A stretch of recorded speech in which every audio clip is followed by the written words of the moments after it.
Welcome back. Good going on the markets, but let's just wind back 24 hours earlier. Even as a new railway minister took office just exactly 24 hours ago, remember how the railway stocks celebrated.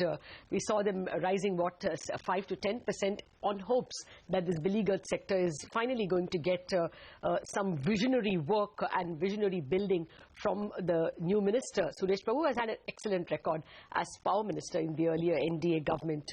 What does Indian Railways need? Dinesh Trivedi, the former Railways Minister, joins us now. We will also be joined in a bit by a technocrat from the railway sector, from Titagarh Wagons.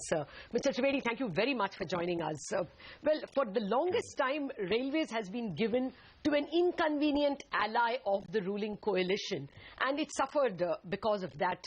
Only in your case we saw some responsibility, but you became inconvenient for your own party. What do you think should be the first 2 or 3 things that the new minister should or can do, considering now he doesn't have to worry about majorities?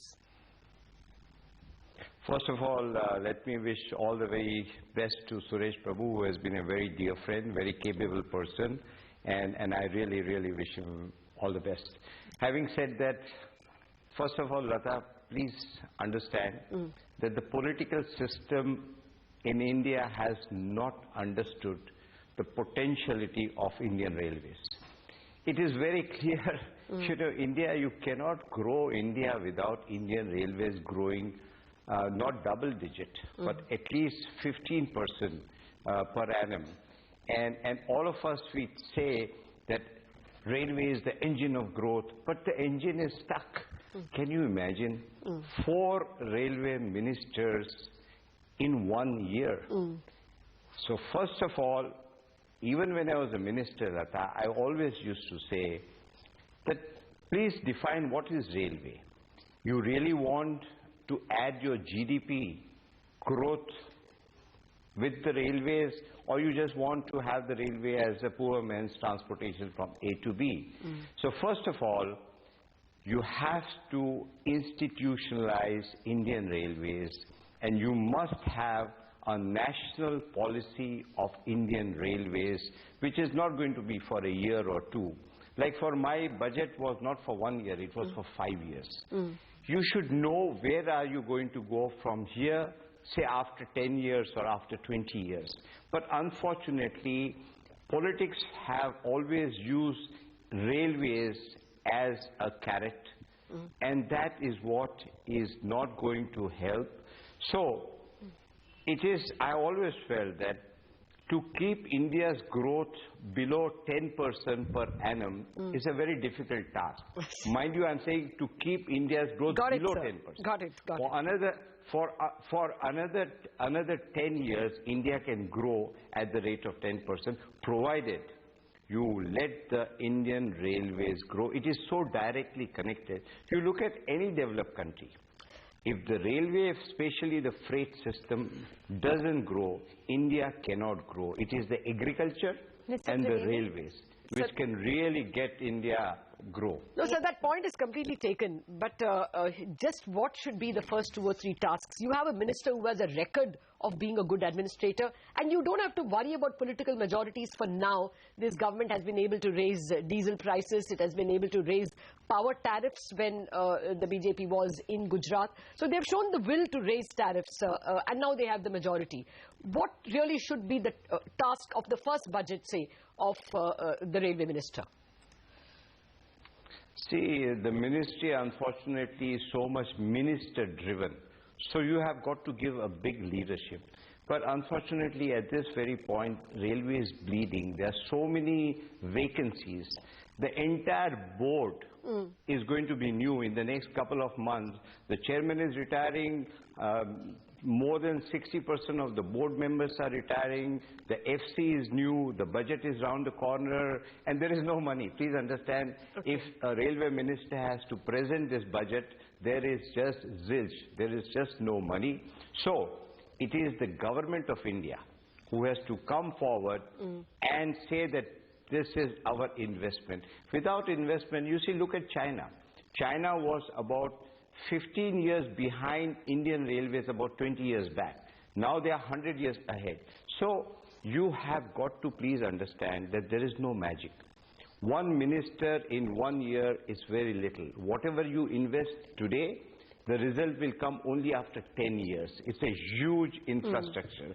So if I were the railway minister, which I have always said, I would rebuild the entire rail work all over again. And let me tell you one very, very different thinking which I always had, that this freight corridor, to my mind, is not a very good idea.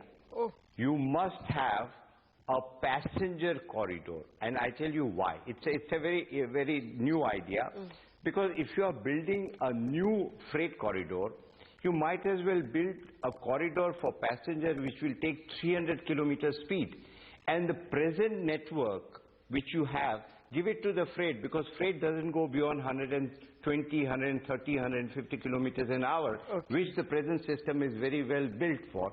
So I think you have got to have out of the box thinking, and again I would say safety again is a huge consideration. We have been very fortunate. During my time I have taken some kind of a measure, so you see these days accidents are far lesser, but that doesn't mean that we are out of it. Safety is a prime consideration. A city like Bombay, how can you expect 20 people or 12 people dying every single day on rail network? It is just not acceptable, and you have got to build the last kilometer, whether it is with the port, with the factories, with the mines, with the coal. So you know you have a huge task ahead of you, but please understand, one minister in 1 year's time can give his vision, but I think it's very difficult to implement things, and we have 1.4 million people working in the railways.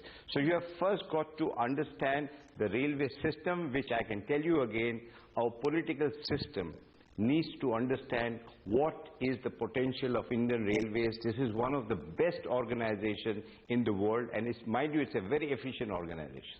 Actually, that was my next question, Mr. Trivedi. How long would it take for the fortunes of the railway industry to turn if it is institutionalized? But I'll come to you in just a bit. We have another gentleman who joins us. UMESH Chowdhary, Vice Chairman and MD of Titagarh Wagons, is with us. UMESH, hi, morning. What's the sense you're getting? What could be or what should be step 1, 2 and 3 in order for Suresh Prabhu to turn around the Indian Railways? Hi, good morning. I think, firstly, I just heard what Mr. Trivedi said, and I completely agree with him that if the Indian economy has to grow, then the only option for it is to invest and bank upon the Indian Railways to support that growth. Without that, the Indian economy just cannot grow. And I believe the Indian Railway, having dealt with the railways for far too long, has a lot of low-hanging fruits. It has been a compromise ministry. I was just speaking to your sister channel. I was telling the same thing, that it's been a compromise ministry for far too long. Now we have a minister who not only has a clear mandate, but has a history and a reputation of being a reformist, a decisive person. So if only the pending decisions that have been there, the confidence building, the low-hanging fruits are plucked, I think the turnaround will start showing immediately. The Indian investors, we were talking about investments coming in and fund shortages being there in the Indian Railways. The Indian investors who have so far invested with the Indian Railways are all crying. They've almost all of them have become CDR cases. And why is that so? Wherein on one side, Warren Buffett is investing so heavily in the railway sector, why can't the Indian Railway attract same kind or similar kind of investment? So if he can just streamline the decision-making processes for the time being, that will be the first thing that I would bank upon. Point taken, actually. To toss the same thing to you, Mr. Trivedi, is just a quicker decision-making one step, just for executive efficiency. But more importantly, you spoke of this massive amount of money, probably a passenger corridor. Where does the money come from? This is a cash-strapped government which is trying to actually reduce its deficit. Won't that be a primary issue when the previous NDA government built the golden quadrilateral? At least they could bank on a PPP model, which of course ultimately may have come out a cropper. But in the railways, even that doesn't seem like an immediate possibility. You see, you will not have any private sector come in if you do not have a revenue model. Yes. I had bifurcated the stations. One of the big money spinner is your real estate. And stations can earn you so much of money. And even, you know, I was in touch, like I heard Warren Buffett. I was in touch with Warren Buffett's office. And my entire job was to bring down the operating ratio. And believe me, if my budget would have gone through, our operating ratio in the railways would have come down to all-time record of 80. It is very difficult to bring it below that. It would have easily come across. But having said that, you cannot have any fruits without investment. And unless and until, if I were the Prime Minister of India, I would invest lakhs and lakhs of crores of rupees into Indian Railways. It is very unfair to think that Indian Railways can generate their own profit and plow it back. It's just not acceptable. It is not doable. If you see the system all over the world, you look at the Japanese, you look at the Chinese, you look at everywhere, it is a huge government investment which can give employment. The only way to turn around India, which I absolutely agree with the previous speaker, that you have to invest, and that's what is going to give you employment. We are too much hooked about privatizing the railways, corporatizing the board. Is not required. Okay. Mr. Chowdhary? FDI, these things are important, but that is not going to stop the growth of the railway. Sorry to interrupt you, Mr. Trivedi. Just wanted to get Mr. Chowdhary in on this conversation because, you know, the previous rail minister failed to put up a good plan to attract FDI into the sector, blaming it on bureaucracy, etc. But what is your view on how much investments can be attracted into this sector via FDI or via any other route? You know, I don't think that there is any cap that can be put to the investment that this sector can attract. The kind of investment that the sector requires can be attracted from private investors or institutional investors. On your channel on the budget day, I had mentioned that you know, this is a typical business wherein 80% or 70-80% of your cost is fixed cost.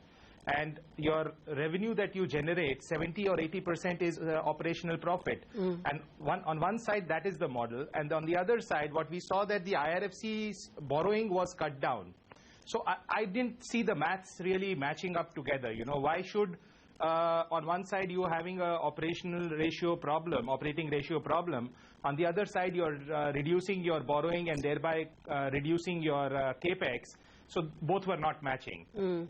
I think on one side, the railways needs to keep on investing in the long gestation infrastructure, whether it is the railway track or it is in the signaling, because that is not somewhere where I believe foreign investment will come in. But the rolling stock, the passenger, you know, etc., that should be privatized, and I don't see that there would be any dearth of investments that will come in.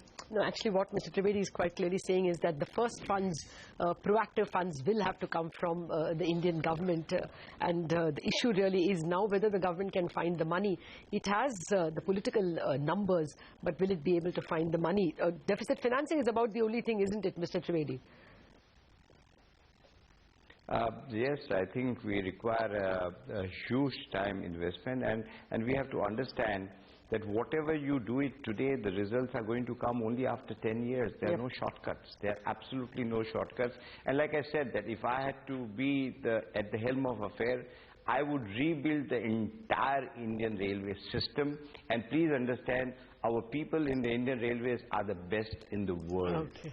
Give them the opportunity, give them the know-how, they will do it. All right. We'll have to leave it at that, sir. You have drawn up a big visionary plan for the new railway minister, but let's see how much gets implemented. Mr. Trivedi, Mr. Chowdhary, thank you very much for joining us.